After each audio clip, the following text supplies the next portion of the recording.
Last week, Canadian federal government invoked an emergency act which has never been used since 1988. At the surface of it, it looks like it is going to be used to push these illegal blockades and push these protesters out of the Ottawa city. But if you look at under the hood, things are not as simple as it looks from the media headlines. Believe it or not, it goes back to the monopoly of money. So in this video, I'm going to break it down how this is going to impact every one of our financial well-being and how this act is going to intervene our privacy, and we will have no control whatsoever with regards to our financial freedom. So without further ado, let's dive in. The government is issuing an order with immediate effect under the Emergencies Act, authorizing Canadian financial institutions to temporarily cease providing financial services where the institution suspects that an account is being used to further the illegal blockades and occupations. This order covers both personal and corporate accounts.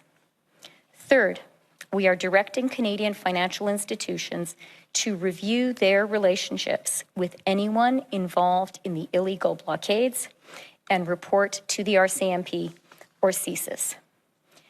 As of today, a bank or other financial service provider will be able to immediately freeze or suspend an account without a court order.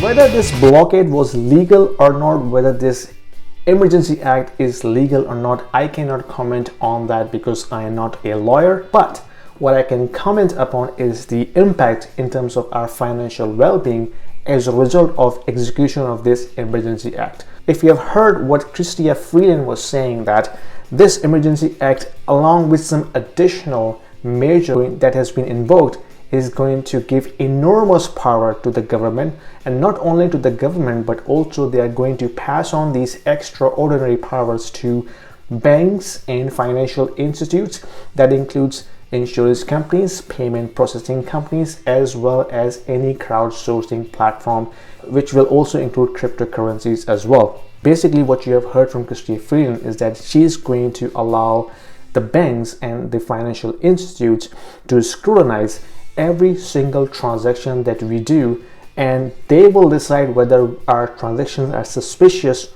or not. And if they are, then they will have full authority to not only reverse that transaction, block our account, and then make us completely cut off from the financial systems. Think about it. If it happens to you, then you will not be able to pay your groceries, you will not be able to pay your gas, you will not be able to pay your mortgages, you will not be able to pay your school, your child's daycare.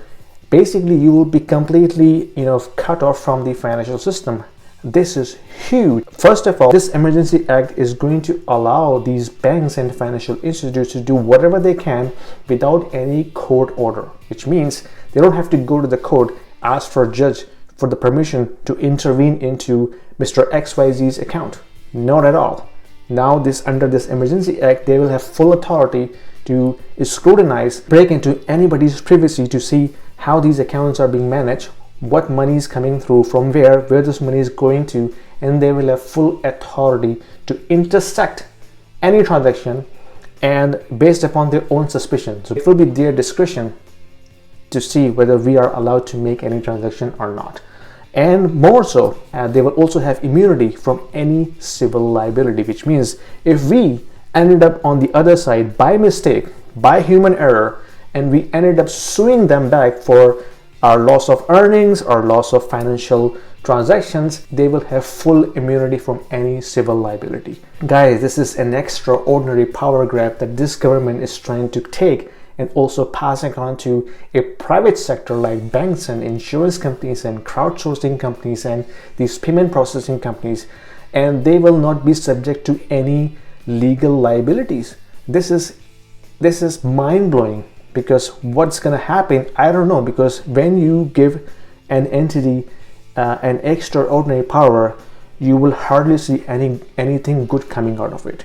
Lord Acton once said, power corrupts, and absolute power corrupts absolutely. This kind of authoritarianism is going to kill our financial freedom. once this is executed, we have nothing. We are done. Like, we have no financial freedom at all. Like, we cannot make any transaction which is going to be disliked by the government. As soon as we do, our account is going to be freeze. We will be completely cut off from the financial system. So this is very, very dangerous, guys. And I think every single of you need to understand that, because a lot of people I spoke with, they have no idea what this Emergency Act is going to do once it is in action in full force. Because once this is normalized, then there is no way back. Okay, so there is no way back. We can fix it. So what do we do about this? Wouldn't it be nice if you have a payment system where you can transact the money peer-to-peer without going through a banking system? You're right, that's Bitcoin.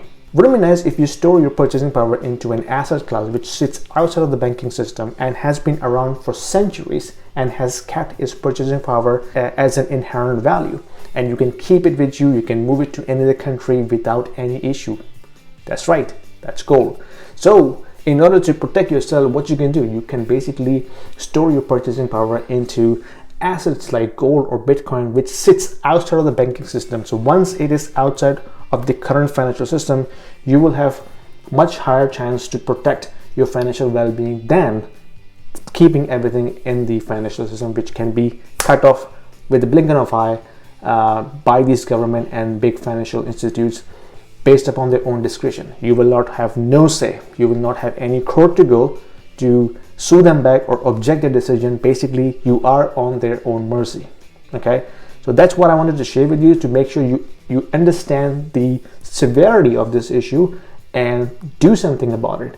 Because if you let it go like that, then God knows what's going to happen with our financial freedom in this country, and how this is going to expand in other areas as well. Now, I don't want to be sound as a conspiracy theorist, but if you connect the dots, you will find out where this is coming from. So Chrystia Freeland is not just only the deputy prime minister of this country, but also she is the finance minister, but also she is the part of the elite, the global elite, the Davos group, the WEF, the IMF. So she's part of that group.